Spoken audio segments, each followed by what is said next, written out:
മുനമ്പം കേസിൽ ഫാറൂഖ് കോളേജിനെ വെട്ടിലാക്കി വഖഫ് ബോർഡ്. മുനമ്പത്തേത് വഖഫ് ഭൂമിയാണെന്ന് Farooq college Paravur sub കോടതിയിൽ സത്യവാങ്മൂലം നൽകിയിരുന്നുവെന്ന വഖഫ് ബോർഡിന്റെ അഭിഭാഷകൻ ട്രൈബ്യൂണലിനെ അറിയിച്ചു.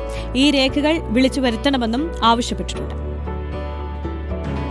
മുനമ്പം കേസിൽ രണ്ടാം ദിവസത്തെ വാദത്തിനിടെയാണ് വഖഫ് ബോർഡ് ഫാറൂഖ് കോളേജിനെ വെട്ടിലാക്കിയത്. മുനമ്പം ഭൂമി വഖഫ് ഭൂമിയാണെന്ന് ഫാറൂഖ് കോളേജ് അംഗീകരിച്ചിരുന്നു എന്നാണ് വഖഫ് ബോർഡിന്റെ വാദം. ഇത് സംബന്ധിച്ച സത്യവാങ്മൂലം ഫാറൂഖ് കോളേജ് പറവൂർ കോടതിയിൽ സമർപ്പിച്ചിട്ടുണ്ട്. ഈ രേഖകളടക്കം വിളിച്ചു വരുത്തണമെന്നും വഖഫ് ബോർഡ് ട്രൈബ്യൂണൽ ആവശ്യപ്പെട്ടതോടെ കേസ് കൂടുതൽ സങ്കീർണമായി.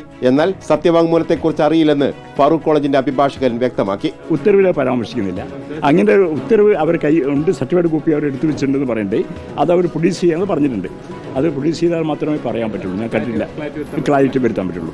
അതേസമയം മുനമ്പം ഭൂമി വഖഫ് ഭൂമി അല്ലെന്ന് സിദ്ദിഖ് സേഠിന്റെ മകളുടെ മകൾ കോടതിയെ അറിയിച്ചു. ദാനം കിട്ടിയെന്ന ഫാറൂഖ് കോളേജിന്റെ അവകാശവാദത്തെയും തള്ളി. ട്രസ്റ്റ് ഉടമ്പടി പ്രകാരമാണ് കൈമാറ്റമെന്നാണ് വാദം. മുനമ്പം ഭൂമി കൊച്ചി മേഖലയിലായതുകൊണ്ട് 1923 മുസ്ലിമാൻ വഖഫ് ആക്ട് നിലനിൽക്കില്ലെന്നും മുഹമ്മദൻ നിയമപ്രകാരമേ പരിശോധിക്കാൻ കഴിയൂവെന്നും കോടതി വിലയിരുത്തി. പറവൂർ കേസിലെ 14 കക്ഷികൾ മുനമ്പത്ത് കുടികിടപ്പുകാരായിരുന്നുവെന്നും വിലയിരുത്ത കോടതി അവർക്ക് കുടികിടപ്പ് അവകാശമില്ലെന്നും ആരാഞ്ഞു. ഇവരുടെ കുടികിടപ്പിനെ കുറിച്ചും കോടതി ചോദിച്ചു. കേസിൽ നാളെയും വാദം തുടരും. ഹൈക്കോടതിയിൽ നൽകിയ അപ്പീലുമായി ബന്ധപ്പെട്ട രേഖകളാകും പരിശോധിക്കുക.